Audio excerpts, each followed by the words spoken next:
forgot to record this. A little update on the 1977 Zenith Chromacolor II. One thing that kept getting worse on this set.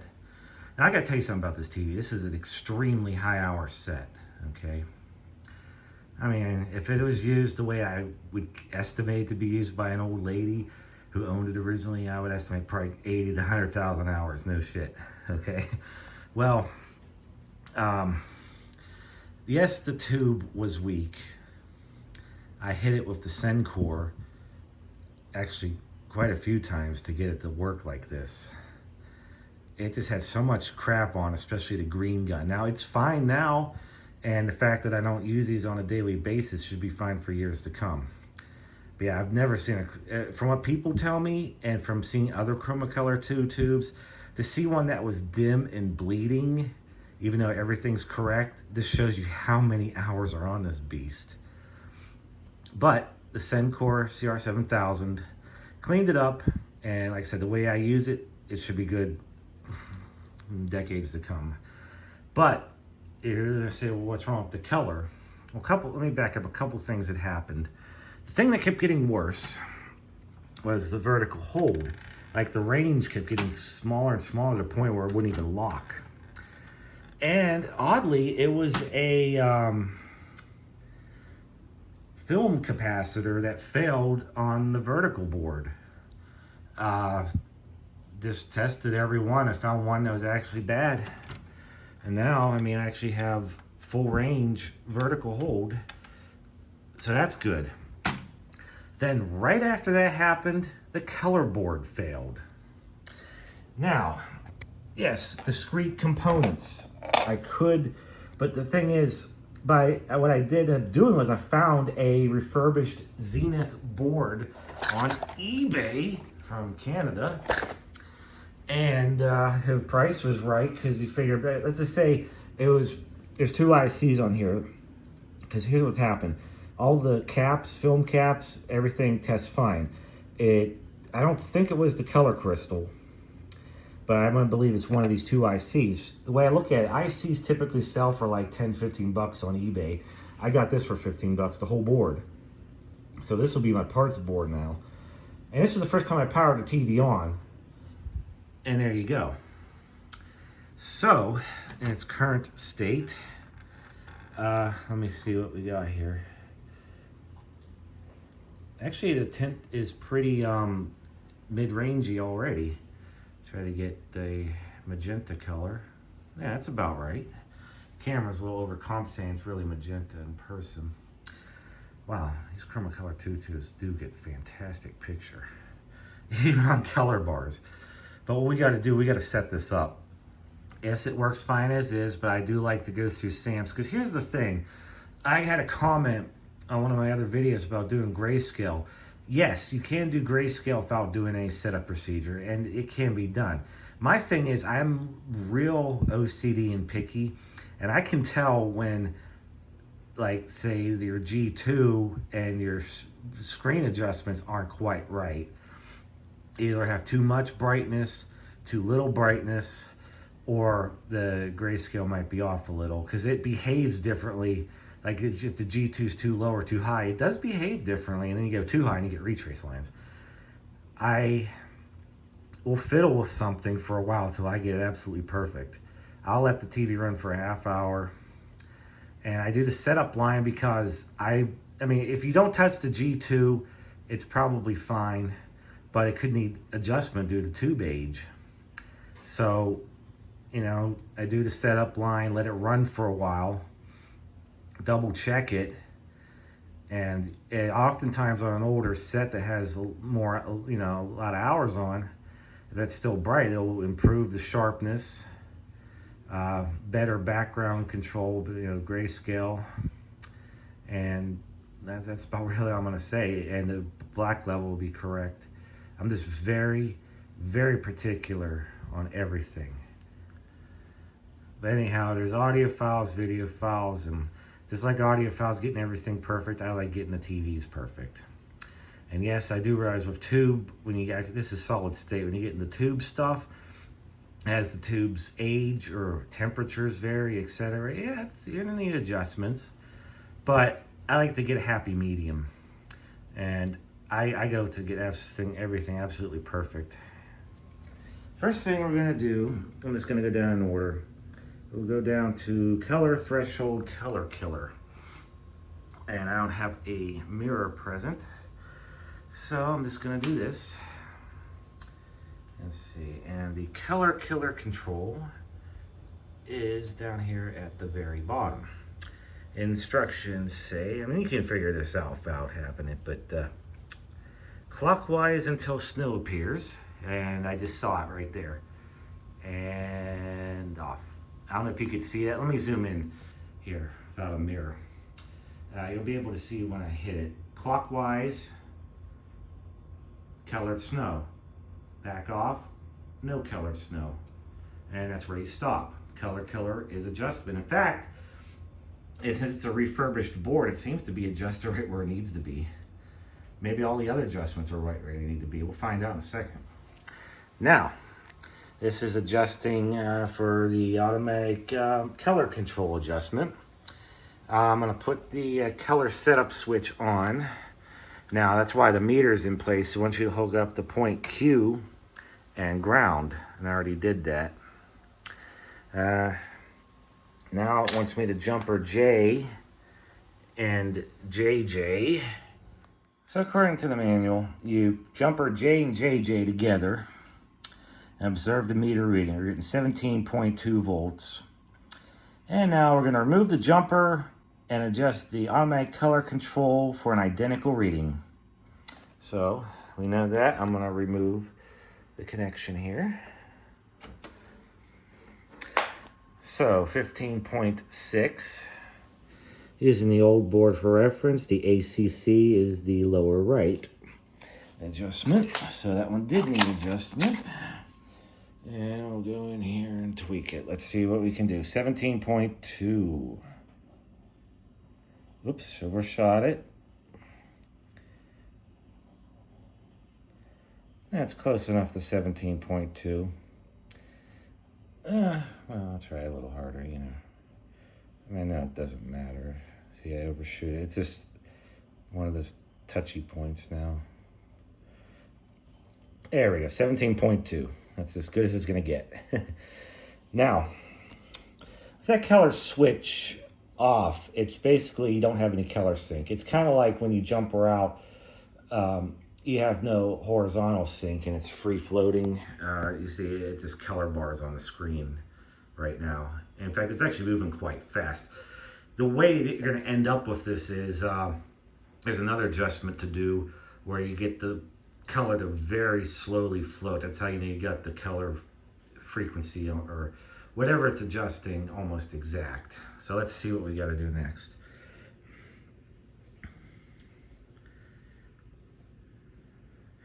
Okay, I'm already got the switch on. Adjust the APC control for minimum movement of vertical bars. Okay, so for reference, okay, let's see, crosstalk, no. Adjust, okay, it's the upper right adjustment at this point. So actually, at this point, I'm zoomed in, I'm sorry. At this point, we can get that meter out of here. We don't need it anymore.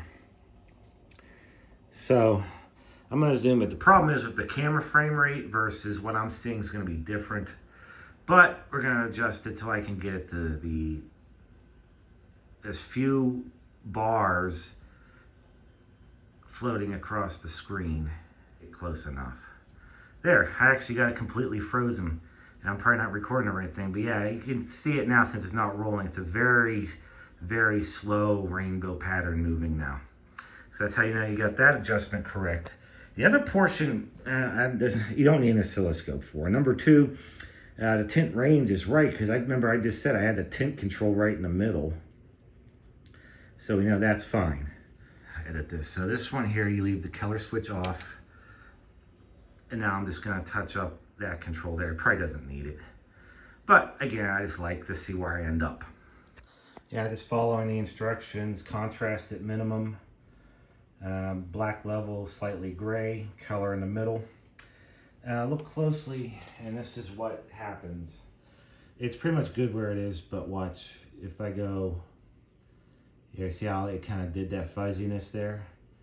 Then you turn it and it gets worse and worse, and until it does that, you just want the minimum amount.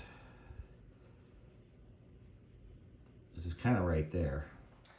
And that's your color setup complete. So if I turn the color back up, or not color, contrast back up. Now,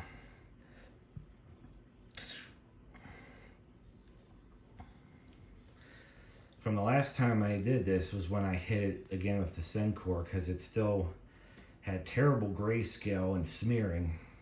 And this last time did it, and it must have blew a chunk of something off that was on the green cathode, because when I fired it up, it had a lightning show in that tube neck. You know, because it probably dislodged something. And then it's been fine since. That's what happens. So, yeah. And like I said, we'll see. I don't use this all the time, so it should last me. The only thing I don't have working is the color Sentry, because the photo eye is dead. It looks like I gotta tweak the, even though it doesn't matter, not like I'm gonna use it, the subtint, because look, magenta and purple. I just like to have it precise. They match up. I'll do that in a minute. What I need to do now is, the reason I brought up how I before the TV quit messing up, lost color, I hit it with the Sencore. I redid grayscale, which is perfect now. And as you saw, I cranked the contrast control, and there's no color bleeding. Now that said, I'm going to check the black level. There's a sub brightness, sub black level control, and get that correct. See, this is with the black level control in the center. The screen is completely lit up, so we definitely have to tweak that. Okay, brightness range right there on that board there, the luminance board. So we'll tweak that. And again, just me being precise. Hook a jumper up from point E to ground, and that basically removes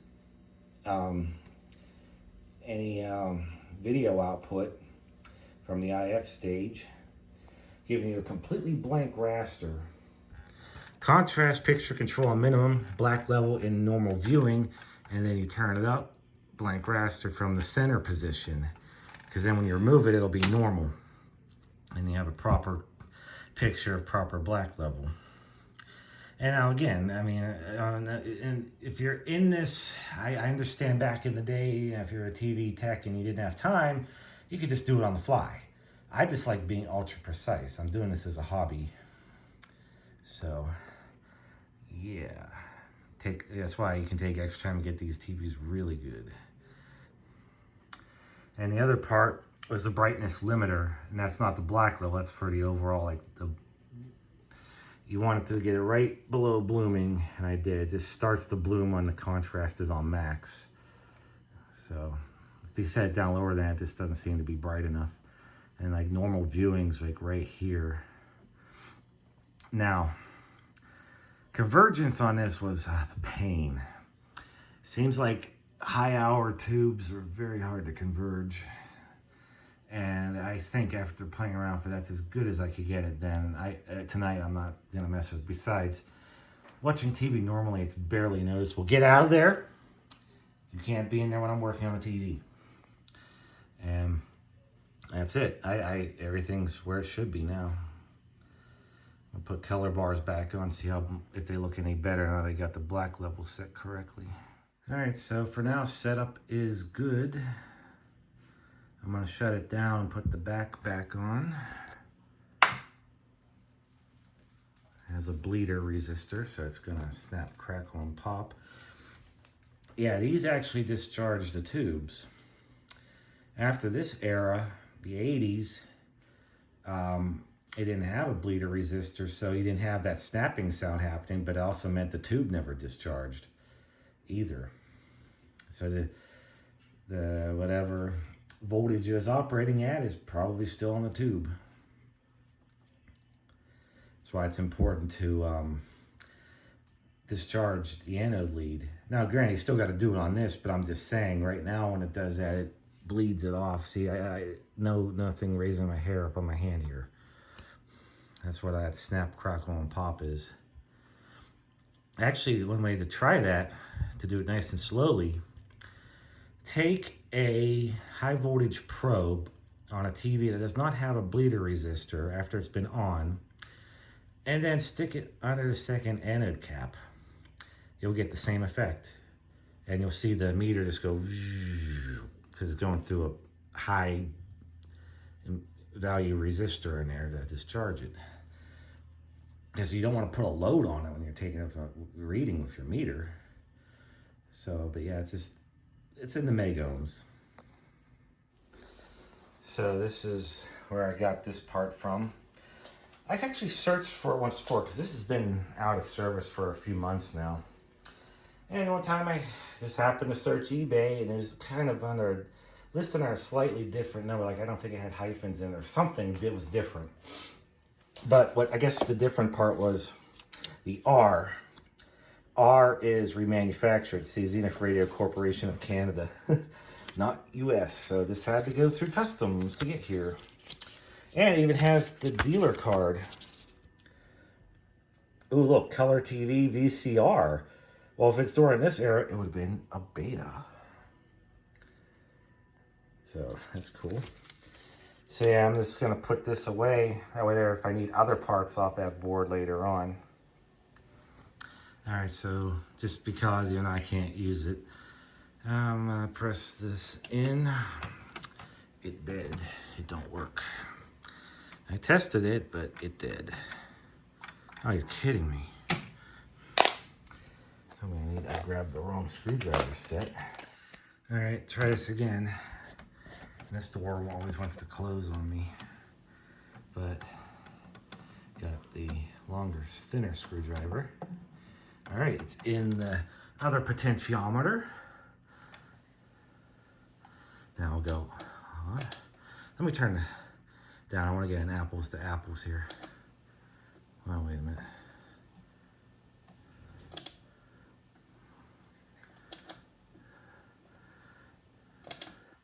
Still a little on the purple side. How's that? There, they match. Check that out. That's what I'm looking for. I have this fascination about making the user controls match the service controls exactly. And that's what I just accomplished. Now, what about... Yeah, color level is actually right where it needs to be. So even though I'm not going to be using it, because I need to set an eBay search for this part, because it's a unique part, because you see, you press it in and it flips up a lens to reveal the photo eye. And when it goes back out, the yellow disappears and the lens closes.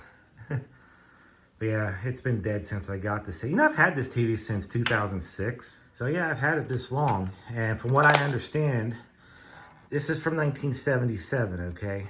This TV was in use until 1997, so an honest 20 years of use. And the problem was, at the time, the picture just got very dim and pukey looking. And when I got it, it was just overly green, very dim, and the boards all needed to be cleaned and reseated, and caps, because it was doing the glitch really bad. Gotta do the glitch, gotta do the glitch! You know, that glitchiness in the picture. I mean, it wasn't the boards needing reseated. It was caps just not liking it. It got used heavily for 20 years, sat for 9 years. I get it, turn it on. It didn't like that. It still has the original filter can and the original oil-filled cap, just like you'd find on a motor run start cap. But all the other caps were marginal and or bad. Now this board I put in, I didn't bother because it's remanufactured and it has little hours, and it's at that age where it should still be good, you know. But let me see, this TV also had a bad resistor in the vertical height circuit it was a carbon composition that went up in value by a few ohms, causing me to have incomplete vertical height. In fact, when I finally got around to restoring this, it got worse to the point where the picture really started shrinking as I started to use it. Now, I knew I had to fix it, but I just didn't know what was going on at the time. And then the vertical hold control kept getting marginal to the point where it had no lock at all. It would just, I could get it to where it would look like it was locked and it would start very slowly flickering. And it turned out one of the film caps actually failed, which is a rarity.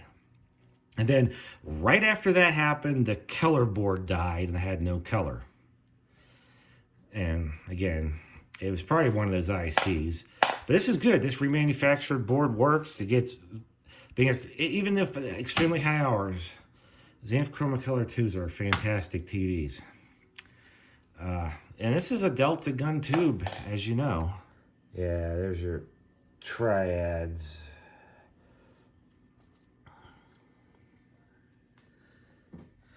And I'm going to keep going on. The volume control, where it's been used for the last 20 years, has kind of a dead spot, even though I deoxidated it and everything. You really got to play with it at normal. The normal volume for this says where they had it in the normal volume over the last 20 years. I really got to play with it, so I may end up replacing that too. But again, the fact that it still works like this, it's incredible. It was used so much, the neon lamp was completely burned out.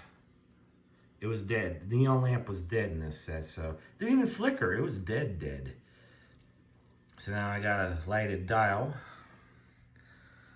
All right, enough of this. I'm gonna pull it back and get a signal to it.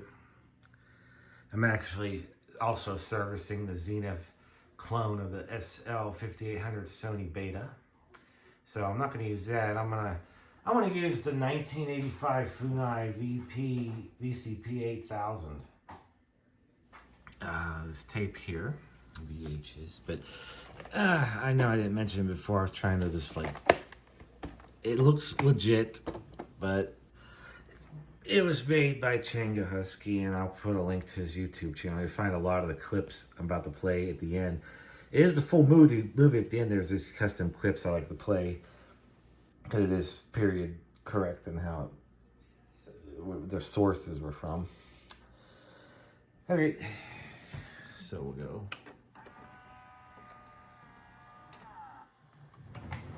Let's see where we go. 1200.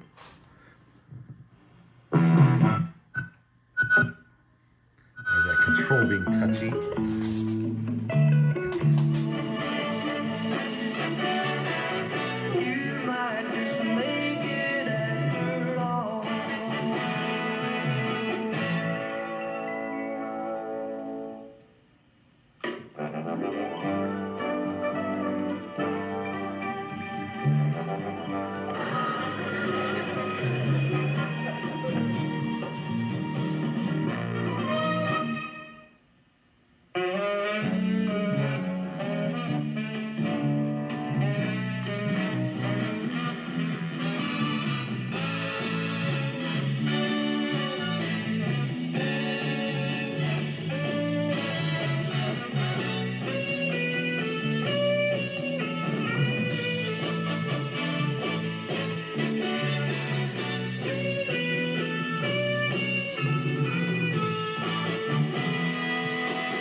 To order by credit card or COD, call 1-800-521-5888. That's 1-800-521-5888. Or send $19.95 for records or cassette tapes, or $24.95 for compact discs, plus $4.95 shipping and handling to the address on your screen. Next on Moonlighting. Hang in there. No, I didn't want it, my rabbit. I have to, baby. Daddy has to. You liar. She has some juice. Well, this should be good.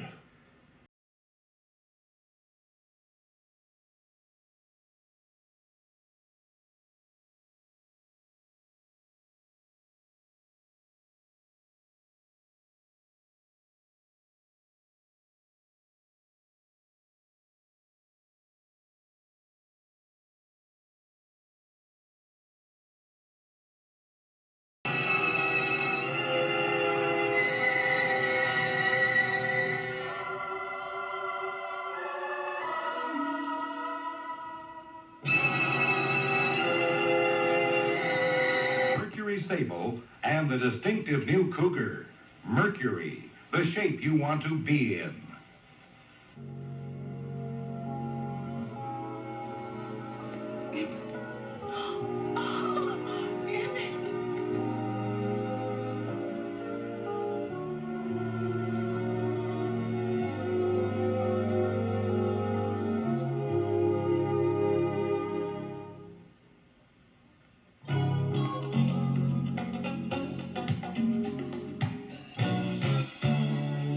Sunday, it's the last moonlighting ever. The most talked about show on television. The romantic comedy that won 6 Emmy Awards and 3 Golden Globes. And now it's time to say so long. Find out what happens in the farewell episode of Moonlighting. Sunday. The year 2039. Life-size imaginary playgrounds. Law and order maintained by science. Taking 50 years into our future. Watch The Electronic Time Machine, Thursday.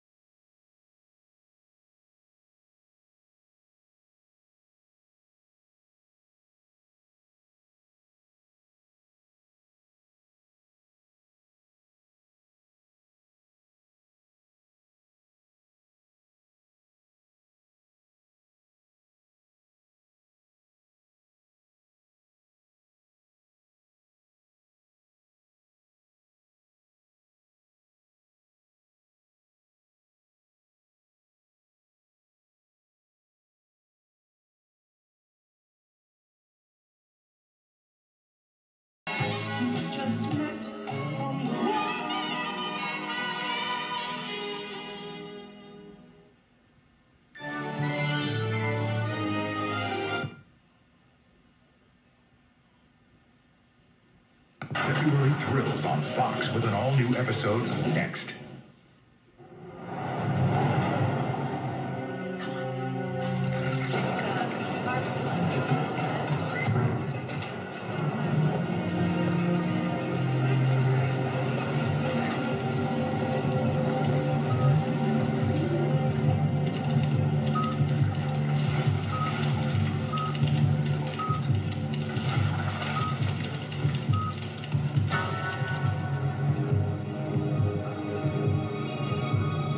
Doug here. What's the mark? Got it. Serious? Yeah, I know they're.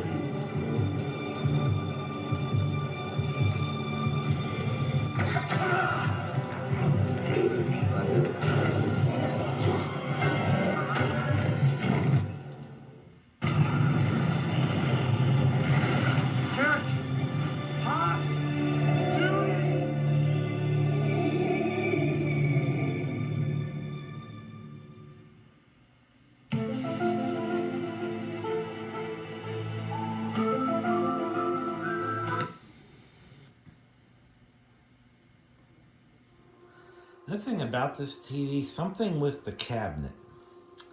You know, I did clean the cabinet, so it's just something about whatever wood was used in it has a very distinct and sweet smell to it. I don't know, if you had to be here in person, when I first got this TV, it was really potent. And it's still there. I have, as you know, the TV's been out of service for a few months, so I turn it on and the whole room smells like it now. I mean, it's not just like, you would think by now, being in one environment, the smell would eventually become, you know, whatever the surroundings are. This has a very distinct smell, and it's actually very pleasant. I know it sounds weird. I mean, it's just like, it's whatever the material of this cabinet is. I don't know how to describe it. You know, everything's cleaned in it. All the black, greasy dirt that was in there actually did conduct when it was high humidity. That's why I had to clean it on the high voltage area. Yeah. But, so yeah, what year? It was 2016, 10, yikes, I had this TV for 16 years now. Wow, that's scary.